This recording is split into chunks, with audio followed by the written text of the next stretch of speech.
Dive deeper into Boeing's continuing woes, and for that we're joined by Scott Hamilton. He's managing director at the Leeham Company and has spent more than 40 years in the commercial aviation industry. Scott, good to see you again. Thanks very much. Good evening. Okay, the headline from congressional hearings is it will take Boeing years to make necessary safety changes.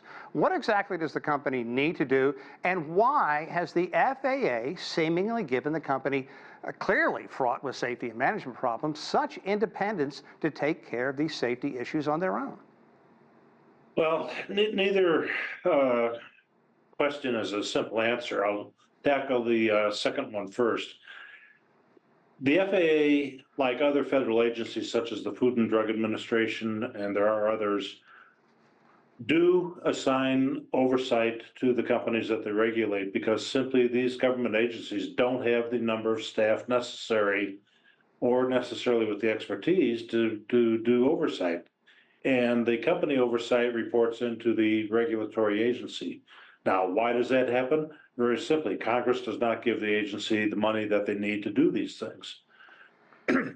Now, why has Boeing gotten itself into the mess that it's gotten itself into? Well, once again, we have to ultimately go back to Congress because Boeing and other aerospace companies lobbied Congress to deregulate, if you will, the safety oversight.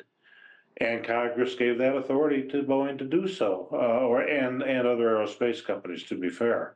Well, Scott, I think there's some people say, and I understand what you're saying, but I think some people are going to say this is an oversimplification because a lot of the problems appear to stem from the McDonnell-Douglas merger from, 1997, decades ago.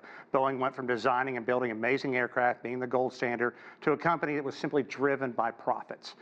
Is there any way they can right the ship at this point, or is its reputation simply too tarnished, and now this whole culture of, okay, what can you do for me? How can we make money? Get in there and do this. Has that just steeped too deeply into the company now?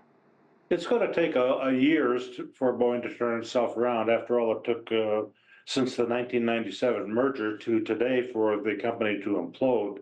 Well, it really began to implode in 2019. So it's going to take years to turn itself around. The corporate culture still is one where employees are afraid to speak up, and I use that term very deliberately because there's a program called Speak Up. If you see something, say something. And employees are still intimidated and afraid of retaliation and retribution. That's got to change, and that's going to take a while. Okay, you have some good points on the accountability mechanisms, but now this massive strike is going on. Where do the negotiations stand? How much longer is this standoff going to continue? I know that's a crystal ball question, but look, we're talking about trying to turn out its aircraft that's in the most demand, and if that grinds to a halt, then what happens to the company because its stock has simply plunged in recent months? Yeah, there is no way to tell how long the strike is going to last. We're on 2 weeks as of tomorrow. The strike started.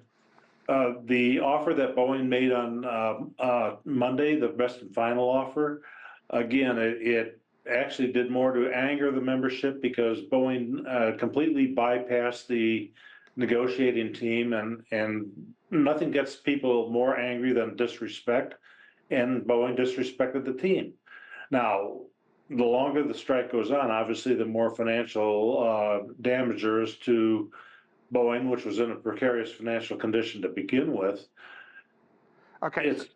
They really have to solve this thing sooner than later. Otherwise, Boeing is going to really be pushing the edge of the envelope. Yeah, okay, so if indeed they insulted the union rank and file, and look, I've covered UMW, Teamsters, steel workers, steel plants, and this can get really ugly. So if this is the insult that you say it is, they could be dug in for a long-term strike. Why would they do that?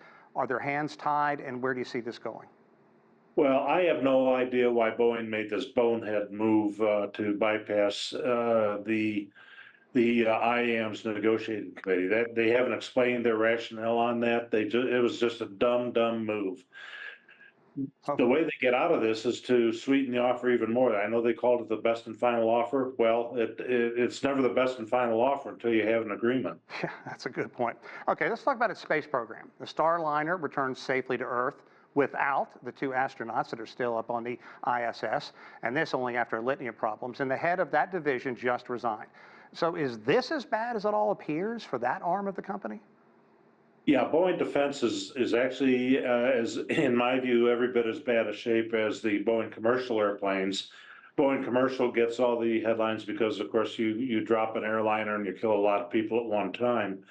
But if you look at the defense side of the business, the Starliners, billions of dollars over budget, years late. The Air Force One program is likewise way over budget and way late. The SLS, which is the big booster for the Mars program, same thing. And you just go down the list, and every defense program is over budget and it's late, and you've got quality control troubles. The defense unit is in every bit as bad shape as the commercial unit. And I also know that Boeing has been convicted of felonies. Is that correct as well in its airline division? So how can it keep these government contracts going? I thought you couldn't have government contracts if you're a felon, firstly, and secondly, look, the workers want to return to this era of glory. They keep talking about that. These are people in the Pacific Northwest who have, generations within that company. Is there any chance of that ever happening? Well, the second question is easier to answer than the first question.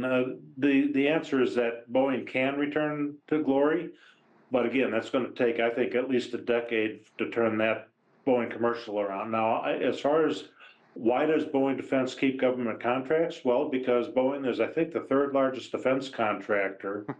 If you disqualify Boeing, then what? Who's going to do the airplanes? I understand, but I mean, they have these regulations, so I just ignore them? Well, yes, because back in around 2006, Boeing paid a fine of $614 million for trade secret theft and pled guilty to some felonies at that point, and they got a waiver precisely because of the reason I'm saying they're too big to ignore.